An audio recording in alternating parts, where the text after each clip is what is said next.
नमस्कार बच्चों। कल हमने कैके का अनुताप पढ़ रहे थे हम रतिशरण गुप्त जी का, वो हमारा बीच में रह गया था, उससे आगे हम कंटिन्यू करेंगे क्योंकि मोस्ट इम्पॉर्टेंट कविता है ये हमारी किताब की। सबको बहुत अच्छे से तैयार करिए, किताबें खोल लीजिए और चैप्टर निकाल लीजिए।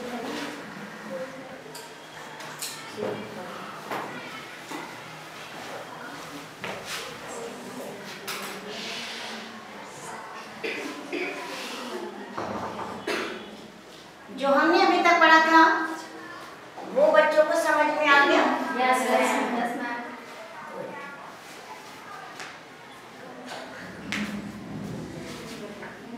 इतने मैं ब्लैक बोर्ड पे लिख रही हूँ, इतने आप लोग अपनी किताबें खोल लीजिए।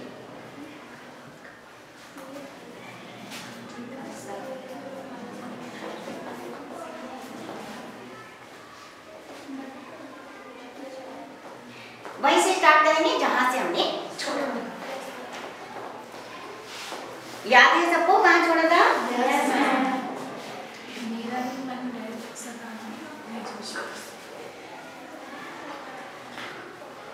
पर था केवल क्या ज्वलित भाव ही मन में। वो ज्वलित भाव, वो घृणित भाव ही क्या केवल इस मन में था। देखो अब वो अपने मन की बात, जिस चीज को लेकर उन्होंने वो वरदान मांगा, वो स्पष्ट कर रही है। और ध्यान से सुनना, समझने की कोशिश करना, क्योंकि मैं क्वेश्चन पूछूंगी आपसे कि किस कारण से कैकई ने वो वरदान मांगे, उस वरदान को मांगने का क्या कारण था। ऊपर हमने देखा था कि मथुरा को उन्होंने दोष से मुक्त कर दिया और सारा दोष किस पे ओढ़ लिया? अपने तो कहे पर था केवल क्या ज्वलित भाव ही मन में। वो ज्वलित भाव, वो घृणित भाव ही क्या मन में था? क्या कुछ और भावना मेरे अंदर उस समय नहीं थी? क्या शेष बचा था? कुछ न और इस मन में कुछ मूल्य नहीं, वात्सल्य मात्र क्या तेरा, पर आज अन्य सा हुआ वश भी मेरा। जिस भावना को लेकर उनके द्वारा वो प्रश्न पूछे गए थे, वो भावना क्या थी? अभी जो मैंने पंक्ति पढ़ी उसमें उसका उत्तर है कुछ मूल्य नहीं, वात्सल्य मात्र क्या तेरा। बताओ क्या चीज थी जिसको लेकर कैकई ने वरदान? अपने पुत्र के मन में शब्द क्या आया है? वात्सल्य। वात्सल्य मतलब वात्सल्य रस है, आपने पढ़ा होगा, रस में भी पढ़ा होगा। एक अंतिम रस आपका वात्सल्य रस है, जो बच्चों से प्रेम होता है बड़ों के हृदय, वो वात्सल्य रस कहलाता है। और सबसे ज्यादा किसके मन में पाया जाता है? माँ। तो कैकई भी तो एक माँ है, और जब कैकई एक माँ है तो उसके मन में भी तो वात्सल्य रस है। वो भी तो अपने बच्चे से वैसे ही प्रेम करती है, भले ही वो रानी है, पर वैसे ही प्रेम करती है जैसे अन्य माताएं अपने बच्चे के लिए प्रेम करती हैं। जैसे अन्य माताएं अपने बच्चे के लिए सब कुछ करने के लिए तैयार हो जाती हैं, फिर चाहे उसमें उनका कुछ भी क्यों ना चला जाए, कुछ भी नष्ट क्यों ना हो जाए, वो ये नहीं देखती। माँ फिर ये नहीं देखती जब बच्चे के ऊपर कोई बात आती है, कोई आँच आती है या उसे बच्चे के लिए कुछ करना होता है, तो उस समय उसके मन में ये बात नहीं आती कि वो जो करने जा रही है अपने बच्चे के लिए उसका क्या परिणाम होगा, उसके परिणाम स्वरूप उसे क्या झेलना पड़ेगा, ये सब कुछ उसके मन में नहीं आता। और यदि हम ध्यान से सोचें तो शायद कहीं ना कहीं कैकई की मन स्थिति भी ऐसे ही। उस समय वो रानी नहीं थी, उस समय वो कौन थी? माँ। केवल एक माँ, और केवल वो उस समय अपने पुत्र के लिए सोच रही थी। हालांकि मैंने अभी बताया था आपको पहले वाले सत्र में कि कैकई राम को बहुत प्रेम करती थी, है ना? पर राम किसके पुत्र थे? कौशल्या। 3 रानियां थी ना राजा दशरथ की, तीनों रानियों के नाम याद है? कौन बताएगा? सबसे पहले बड़ी कौशल्या, दूसरी तीसरी सुमित्रा।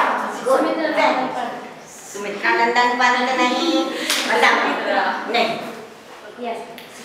तो कौशल्या के पुत्र राम थे, पर प्रेम कैकई बहुत करती थी, पर फिर भी माता का अपने जन्म दिए हुए पुत्र के प्रति एक अलग लगाव होता है। एक साधारण सी बात है, या कह लीजिए नेचुरल चीज है, हर एक के साथ ऐसा होता हम चाहे किसी से कितना भी प्रेम कर ले, पर अपने बच्चे के लिए हम अलग भाव रखते हैं।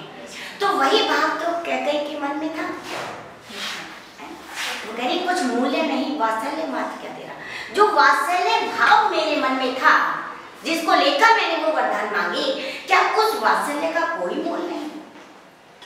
अगर मोल है तो जो मैंने वरदान मांगे वो गलत नहीं होते। उसके लिए मुझे अगर दोष दिया जाए तो सर्वथा उपयुक्त नहीं होगा। हालांकि दोष है मेरा, नहीं करना था मुझे वो, पर एक अगर माँ की तरह से रानी को छोड़ दो, माँ की तरह से कैकेयी को देखो, तो हम उसे एक तरह से दोष मुक्त समझ सकते हैं। और यही चीज देखी है मैथिली शब्द गुप्त में।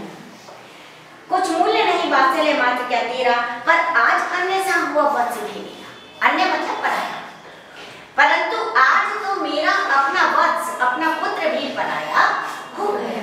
यानी मेरे उस वरदान के कारण से मेरे पुत्र ने मेरा ही त्याग कर लिया। यानी जिसके लिए मैंने ये सब किया, उसने इतना दोष अपने ऊपर लिया। देखो अभी वो बताएंगी आगे कि क्या क्या खोया है रानी ने। पर कुछ मूल्य नहीं वात्सल्य मात्र क्या तेरा, पर आज अन्य सा हुआ भी मेरा। थूके मुझ पर त्रैलोक के भले ही थूके, जो कोई जो कह सके कहे क्यों चुके। जो मैंने किया उस कृत्य के लिए चाहे तीनों लोग मुझ पे थू थू कहे, मुझे बुरा कहे, और जिसके मन में जो आए वो कहे, और भला कहने से क्यों चूके। क्योंकि हम सब जानते हैं हम मारते का हाथ पकड़ सकते हैं पर बोलते की जुबान नहीं रोक सकते। और जो मैंने कृत्य ऐसा क्या है उसको लेकर जिसके मन में जो भावना आए वो मुझे कहे, वो मुझे सुननी पड़ेगी। और वो देखो आगे कह रही है कि इसी जन्म में नहीं सुनना चाहती हूँ, वो हर जन्म में जितने जन्म उनके हो, हर जन्म में वो उस बात को सुनना चाहती है। उन्हें इतना फील हो रहा है ये कि उन्होंने जो किया गलत किया। थूके मुझ पर त्रैलोक के भले ही थूके, जो कोई जो कह सके कहे क्यों चूके। छीने ना मात पर भरत का मुझसे। बस एक ही बात है कि माता का जो एक पद है कि मैं भरत की माता होने का जो पद है, पद भी है, वो मुझसे कोई ना छीने। बाकी चाहे मुझे जिसके मन में जो आए वो। और ये क्यों कहा उन्होंने? क्योंकि उनके बेटे ने ही उनका त्याग कर दिया था। और अब अगर भरत कैकेयी को स्वीकार करेंगे तो केवल एक ही व्यक्ति के कहने से स्वीकार करेंगे, और वो कौन है? ये कैकेयी बहुत अच्छे से जानती है कि भरत जो है राम का कहना शीश झुका के स्वीकार कर।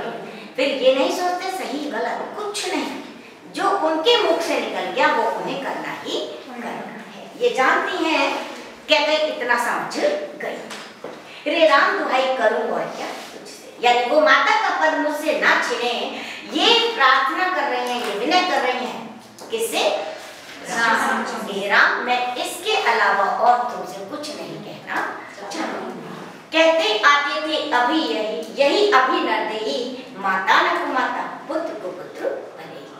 पर कहीं अभी अब कहीं सब ये हाय विरुद्ध विधाता है, पुत्र पुत्र ही रहे कुमाता। आपने भी सुना होगा कि अक्सर मम्मियां भी कहती हैं, या समाज में भी कभी आपने पढ़ा हुआ सुना होगा कि माँ कभी अपने पुत्र के लिए गलत नहीं कर सकती। माँ बुरी नहीं होती, पुत्र बुरा हो सकता है परंतु माँ बुरी नहीं हो सकती। तो उन्होंने जैसे कहा ना, माता न कुमाता पुत्र को पुत्र भले। अभी तक संसार में लोग यही कहते थे माता कभी कुमाता, कुमाता मतलब बुरी माता, बुरी माता नहीं होती, पुत्र बुरा हो सकता है, पुत्र को पुत्र हो सकता है। परंतु जो कृत्य अब मेरे द्वारा किया गया उसके पश्चात संसार में अब यही कहेंगे कि है पुत्र पुत्र ही, पुत्र तो पुत्र ही रहता है, माता ही कुमाता बन जाती है। बस मैंने इसका बाह्य मात्र देखा, दृढ़ हृदय न देखा, मृदुल का भी। अब यहाँ वो ये बताने जा रही है कि जो दो वरदान उन्होंने मांगे उसके पीछे उनकी सोच क्या क्या है कि बस मैंने इसका बाह्य मात्र देखा। राजकुमार है, राजकुमार है, बड़े नाजों में पले हैं, है ना, तो कैसे हैं? बड़े कोमल हैं, उन्हें लगा था कि अगर राम राजगद्दी पर बैठ जाएंगे तो जो बाकी तीनों भाई हैं उनको राम की सेवा करनी पड़ेगी। अब मेरा पुत्र बहुत कोमल है, बड़ा कोमल शरीर है, ये कैसे करेगा? अगर ये राजा बन जाएगा तो सब इसकी सेवा करेंगे। वो कह रही हैं बस मैंने इसका बाह्य मात्र ही देखा, कोमल शरीर पर तो मेरा इसका ध्यान गया, दृढ़ हृदय न देखा, मृदुल का ही देखा। इसके हृदय की दृढ़ता तो मैंने कभी महसूस की कि ये कितना हृदय से कितना मजबूत है, ये चाहता क्या है, ये मैंने कभी जानने की कोशिश नहीं की। परमार्थ न देखा पूर्ण स्वार्थी साधन। परमार्थ क्या चीज सही है, ये मेरे दिमाग में आ रही है। उस समय तो केवल मेरे मन में एक ही चीज थी, और वो क्या थी? स्वार्थ। स्वार्थ, मैं और मेरा पुत्र, मैं अपने पुत्र को ही सब सारे सुख प्रदान करना चाहती थी, यही मेरे दिमाग में था, क्योंकि मैं एक मां थी। परमार्थ न देखा पूर्ण स्वार्थी साधा, इस कारण ही तो हाय आज है। देखो यहाँ एक बात उन्होंने बता दी कि जब कोई हम काम स्वार्थ से करते हैं तो परेशानियां आती। काम को यदि हम परोपकार की भावना से करेंगे तो ना तो हमारे लिए कभी कोई नुकसान पहुंचाएगा, कोई परेशानी लाएगा, और ना ही दुनिया में किसी अन्य के लिए। ये बहुत सी चीजें छोटी छोटी चीजें सिखाती हैं हमें कैसे जीना चाहिए। यानी हमें कभी भी स्वार्थी नहीं बनना चाहिए, हमें हमेशा परोपकार की भावना से ही सारे कार्य करने चाहिए। एक बात तो ये हो सकता है कि हमें कार्य करने के पश्चात कष्ट हो, पर हमारे द्वारा किए गए कार्य से किसी और को कष्ट नहीं लगना चाहिए। ये बात हमें देखो अभी इस कविता के बीच में समझने को मिली। परमार्थ न देखा पूर्ण स्वार्थी साधा, इस कारण ही तो है आज है। युग युग तक चलती रहे कठोर कहानी, रघुकुल में बीती एक अभागिन कहानी। मैंने कहा था ना, वो कह रही है इसी जन्म में नहीं सुनना चाहती, वो कह रही है जो कठोर कहानी है, जो कटु कहानी है, जो मेरे द्वारा यहाँ पर उत्पन्न की गई, कह रही है युगों युगों तक चलती रहे। युगों युगों तक लोग कहें कि एक रघुकुल में एक अभागिन रानी थी जिसने अपने स्वार्थ के कारण से सब कुछ खत्म कर दिया। निज जन्म जन्म में सुने जीव यह मेरा, धिक्कार उसी था महास्वार्थ ने। अभी मैंने आपको बताया था ना, निज जन्म जन्म में, यानी जब जब मेरा जन्म, हमारे हिंदू धर्म में माना जाता है कि आत्मा जो है शरीर त्याग किया फिर नया शरीर धारण करती है।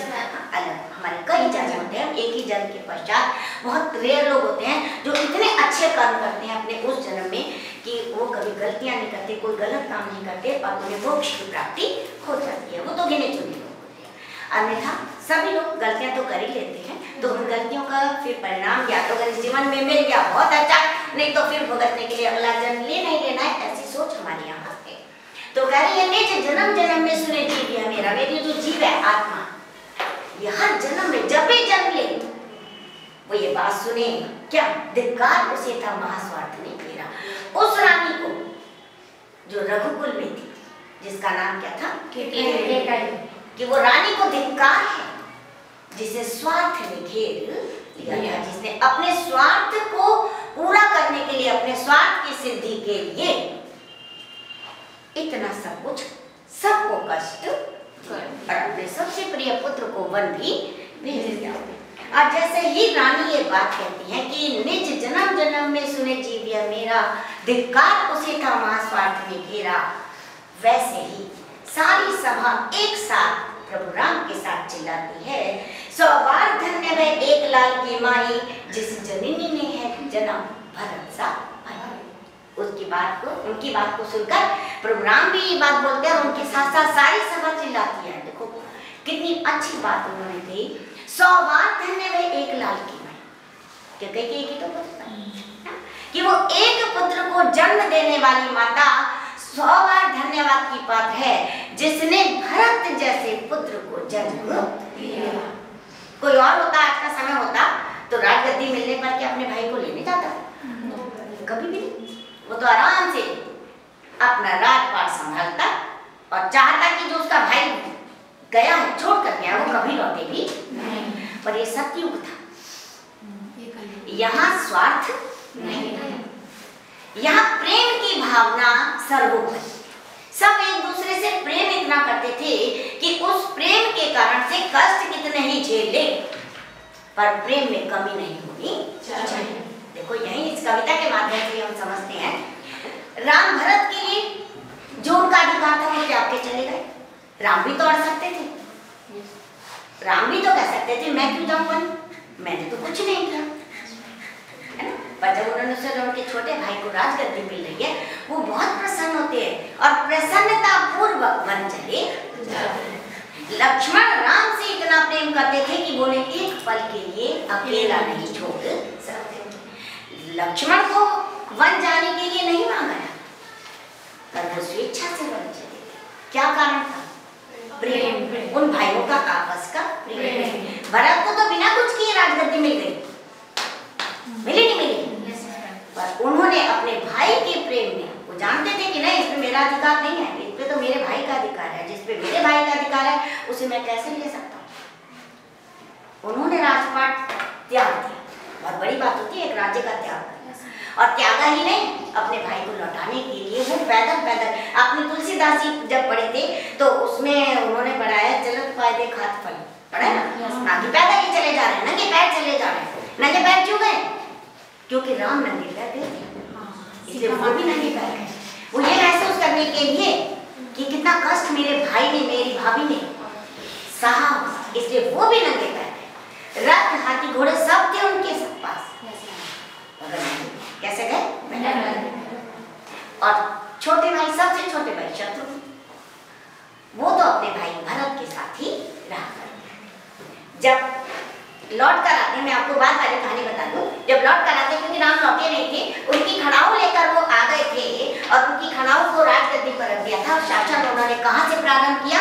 अलग कोठिया में रहकर, महल में भी नहीं रहते थे। महल में इसलिए नहीं रहते थे, भले ही वो शासन वहां रह के कर सकते थे, पर वो अपने भाई से इतना प्रेम करते थे कि वो एक एक पल उस कष्ट को सहना चाहते थे जो एक एक पल उनके भाई वहां वन में कष्ट सहे।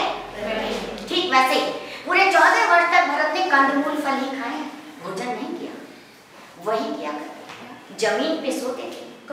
एक कंदमूल यानी जो फल फूल होते हैं वो वही जमीन पे सोना, बिल्कुल वही चीज उन्होंने महसूस की जो उनके भाई उस समय जिए रहे। शत्रुघ्न को उन्होंने महल में रहने के लिए मना लिया, हालांकि वो भी नहीं रहना चाहते थे, पर उनकी एक मजबूरी थी। उनको ये कहकर मनाया गया कि तीनों माताएं हैं, जब हम तीनों भाई बाहर आ गए तो माताओं की देखभाल कौन करेगा? उन माताओं की जिम्मेदारी उनको देकर उन्हें महल में उन्होंने बड़ी मुश्किल से रोका। हालांकि शत्रुघ्न भी महल में रहना नहीं चाहते। अब अनुमान लगाइए कितना प्रेम आपस में भाइयों का। अब ये प्रेम कैसे प्रकट हुआ? जब राम वन गए। सुनो, अगर वन राम नहीं जाते तो शायद हमें आज तक ये पता नहीं चलता कि उन चारों भाइयों में कितना प्रेम था, कि वो प्रेम के लिए एक दूसरे का सब कुछ त्यागने के लिए तैयार थे। पागल से प्रभु के साथ सभा चिल्लाई, 100 बार धन्य है एक लाल की माई। वो एक लाल को जन्म देने वाली माता 100 बार धन्यवाद की पात्र है। जैसे ही सभा ने और राम ने ये बात कही, क्या कही? अपनी बात आगे कंटिन्यू करती है। कहती है, हाँ लाल उसे भी आज गवाया मैंने, विकराल कुयश यहाँ कमाया। कुयश अपयश, बुरा। कह रहे हाँ, जो तुमने कहा एक पुत्र मेरा, परंतु मैंने तो अपने उस कृत्य के कारण अपने उस पुत्र को खो दिया। गवाना, खो दिया। मैंने उस अपने ही पुत्र को खो दिया और अपने उस कृत्य से इस संपूर्ण संसार में मैंने एक ऐसा अपयश कमाया जिसको कभी भी धोया नहीं जा सकता, दूर नहीं किया जा सकता। निज स्वर्ग उसी पर वार दिया था मैंने, हर तुम तक से अधिकार लिया था। वो कह रही मैंने अपने स्वर्ग का अधिकार भी अपने पुत्र पर न्यौछावर कर दिया। अभी बताऊंगी मैं तुम्हें। और हर तुम तक से अधिकार लिया था मैंने अपने उसी पुत्र के लिए। तुम्हारा अधिकार भी तो मैंने तुमसे छीन लिया था, क्योंकि राज्य पर सबसे पहला अधिकार किसका होता है? पिता के बाद सबसे बड़े पिता, और सबसे बड़े कौन थे? तो उनका अधिकार था। तो कह रही तुम्हारा भी अधिकार उस पुत्र के लिए मैंने तुमसे छीन लिया था और अपना स्वर्ग भी मैंने उस पर न्यौछावर कर दिया था। यहाँ से हम समझ लेते हैं अपना स्वर्ग कैसे। कैकई को विश्वास है क्योंकि कैकई ने अपने जीवन में कभी कोई गलत कार्य नहीं किया।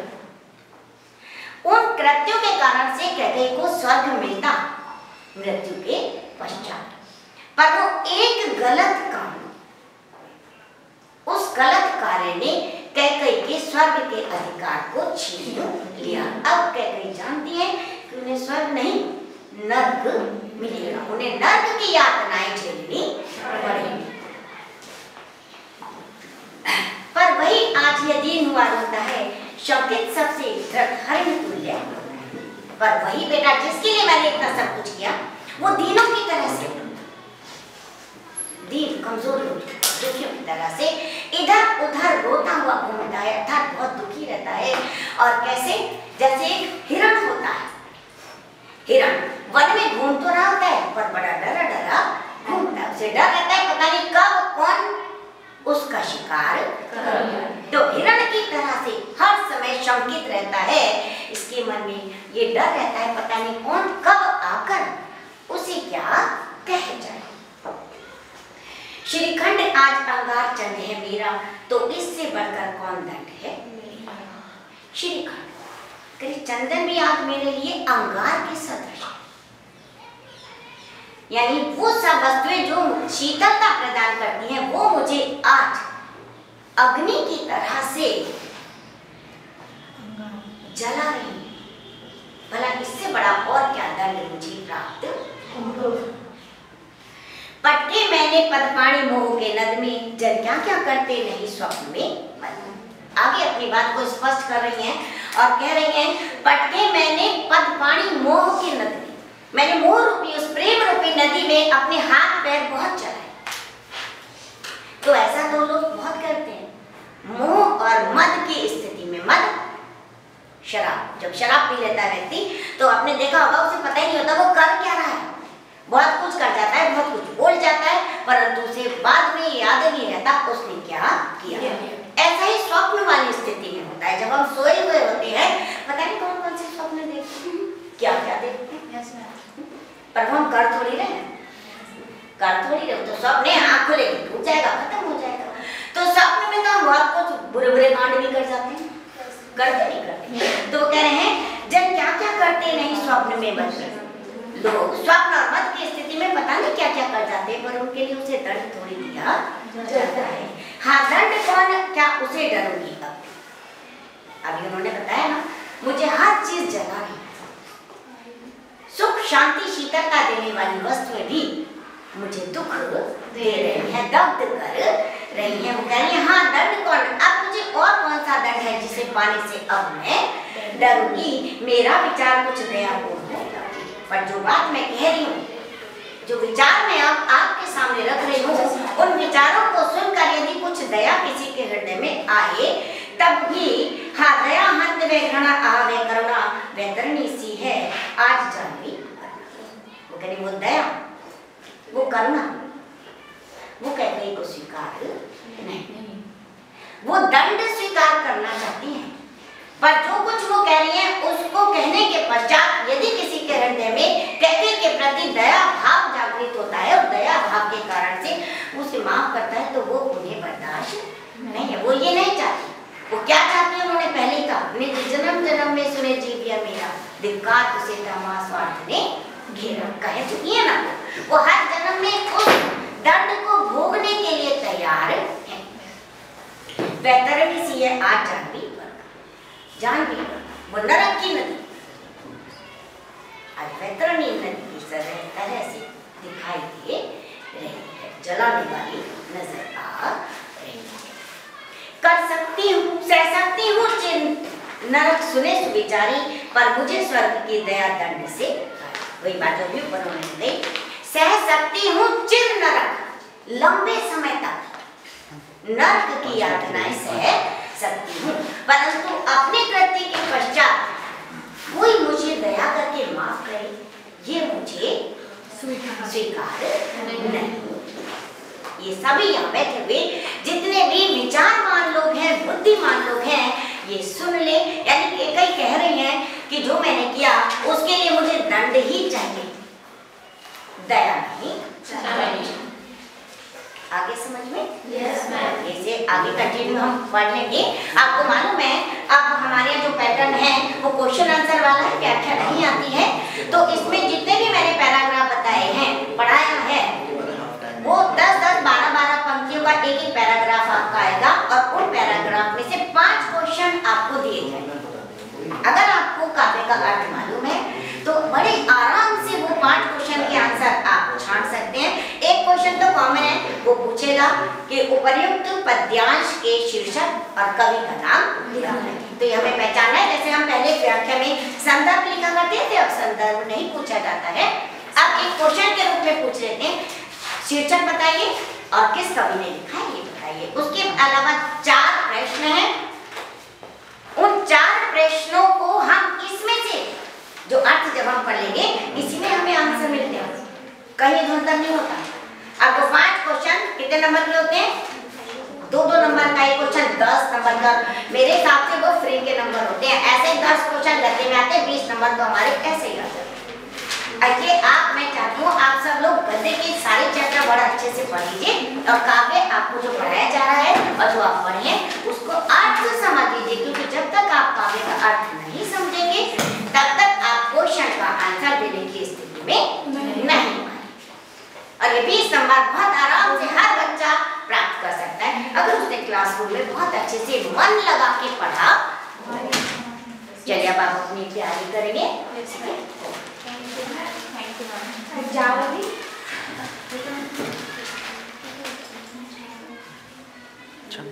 मैं अभी 4 मिनट हैं, 4 मिनट और थोड़ा सा वो कर दीजिए।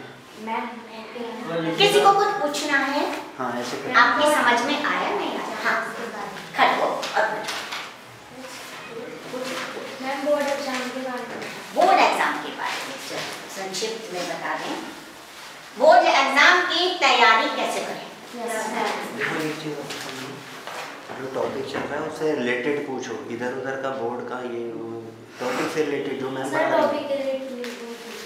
हाँ तो बस जो मैंने पढ़ाया उसमें से किसी को कुछ पूछना, कोई चीज समझ में ना आए तो खड़े होकर पूछ लीजिए, वो पंक्ति में एक्सप्लेन फिर से कर दूंगी। अगर किसी बच्चे को कोई अर्थ कहीं से समझ में नहीं आए और अगर सब समझ में आ गया है तो मैं आपको बता दूं ये कवि कौन से थे, क्या नाम इनका?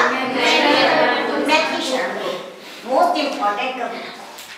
इनका जीवन परिचय हमें हर कीमत पे याद रखना है। जीवन परिचय की बात चलिए तो मैं बता दूं जीवन परिचय में क्या क्या आता है। देखो उनका जन्म, मृत्यु, कहाँ उन्होंने पढ़ाई करी, क्या क्या उन्होंने पुस्तकें लिखी, उन्होंने अपने जीवन में जो किया, कुछ भाषा का प्रयोग किया, किस शैली का प्रयोग किया, ये सब कुछ उसमें आता है। पर प्रश्न जब पूछा जाता है बोर्ड में, इसको 2 भागों में बांट देते हैं, समझ रहे? एक तो साहित्यिक विशेषताएं और एक जीवन परिचय में जब वो पूछते हैं कि 3 कवि या 3 लेखक आपको देंगे और उनका जीवन परिचय पूछेंगे तो उनका पूरा जन्म से लेकर मृत्यु तक का जो उन्होंने हमने ऊपर पढ़ा है, कहाँ उनका जन्म हुआ, कौन उनके माता पिता थे, किस सन में उनकी मृत्यु हुई है, कौन कौन से उन्हें पुरस्कार प्राप्त हुए, कौन कौन सी पुस्तकें उन्होंने लिखी हैं, ये सब हम उसमें लिखते हैं। तो उसमें हम साहित्यिक परिचय नहीं देते, ये नहीं देते कि कौन सी भाषाओं का प्रयोग करा है उन्होंने, कौन सी शैली में उन्होंने लिखा है, इसको नहीं लिखते हैं। वो एक अदर क्वेश्चन बनकर आता है, तो इतना ही हमें उसमें लिखना होता है। इस बात का आप ध्यान रखेंगे, क्वेश्चन को विशेष ध्यान से पढ़ेंगे क्योंकि बोर्ड में 15 मिनट हमें पेपर पढ़ने के लिए मिलते हैं। ये तो बात सबको मालूम है ना। वो 15 मिनट में आप पूरा शुरू से लेकर लास्ट तक 1 बार 2 बार पेपर बहुत अच्छे से पढ़ लीजिए। सभी क्वेश्चंस में जहां जहां आपको ऑप्शन मिले हैं अथवा करके आए हैं 2-2 क्वेश्चन, उसमें हमें कौन सा करना है वो पहले ही माइंड में बसा लीजिए। जब करने बैठे उस समय सिलेक्शन नहीं किया जाता, वो 15 मिनट है इसीलिए कि 2 क्वेश्चन हमें दिया और अथवा बीच में, अथवा का मतलब क्या है, या तो ऊपर वाला या नीचे वाला, इन दोनों में से एक करना है। हम चूज कर लेंगे उसी समय, पढ़ते समय हम पहला करेंगे या और सेट हो जाएगा हमारा माइंड में कि हमें ये करना। वो चेंज तभी होगा जब हम क्वेश्चन करने जा रहे हैं और हमें लग रहा है उस समय एकदम से कि इससे अच्छा हमें ये आता है, तब हम चेंज करेंगे जो बेटर हमें, जिसका आंसर हम बेटर रूप से लिख सकते हो।